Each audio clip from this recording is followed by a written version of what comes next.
عرفتها؟ نعم. انا دايرك شفتها، داير ادخلكم. شفت المدرسه دي دايره كلها تمشي امريكا، داير تمسح لي حواجات دي بالانجليزي.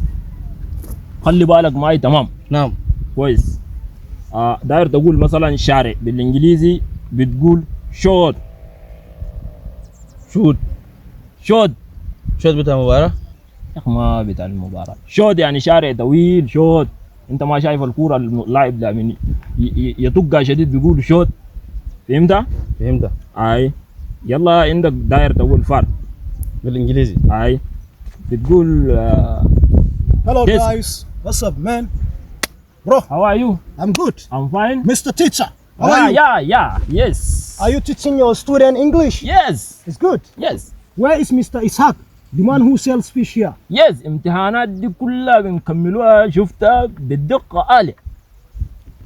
My friend, you Yeah. are a teacher in English. You Yes, should speak English. Yes. At least speak English with me. Yes. Even if it is little. كله شفتها، كله ما خلت أي حاجة من The man, I'm asking you, the man who lives here, who sells fish here. اسمع. Where أيوة. is he now? استاذ. أيوة زول ده امريكي. والله امريكي. انت عارف قال هو مقتنع بك يا معلم، مقتنع بك. yes أي مقتنع. Did you Yes. understand? Yes, Where is he? Mr. Ishaq, the man who sells fish here. Yes. Where is he? انت عارف Yes. يقول شنو؟ انت لما تسمع اسحاق ده بتقول زول ده بينادي في واحد تاني.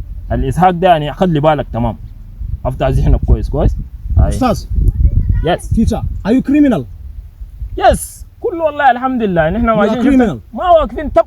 What about you? Are you criminal? yes You are criminal. yes ما شاء You are الله. rat. yes. ده شفت You are donkey. ده اي You are an idiot. يس I can see. You Yes. are all فسر idiots. لي Yes. فسر لي. Nonsense. Yes, I. Stupid people. الطياره اللي من تجي عليه اللي ارفع علينا يدك كويس. اسمع انت يا استاذ قلت لما تتكلم معاه بالانجليزي زي الناس انت عاديه. ما فهمت انا من جبال. انك تتكلم معاه بعربي. ما لازم عشان تفهم يا انك زي. ما تفتح القوم ما اقول تتكلم يا يا اخي، استاذ. اقول يا اخي انا قلت له يس. انت بتعرف معنات اليس؟ اليس دي يعني شفتها بتشيل الحاجات دي كلها تاخدها في دايره واحده كده. يا استاذ الزول ده هو بيتكلم معك بالانجليزي انت ما تتكلم هو معاه فاهم، بيفهم في بعض الحروف حاسه زي ايه. احنا برضه بنقول هو الزول اللي بيتكلم معك بالانجليزي هذا عليك الله يجزاه الفايد. انت شيل حيلك بس، شيل حيلك ان شاء الله تمشي امريكا. صدق من المدرسه يا اخي ثاني ما تجيني انت ما عارف يا زول ما تجيني راجع. عشان كده نحن دايرين نعلمكم انتم ما دايرين تتعلموا يا اخي. لا حول ولا قوه الا بالله العلي العظيم.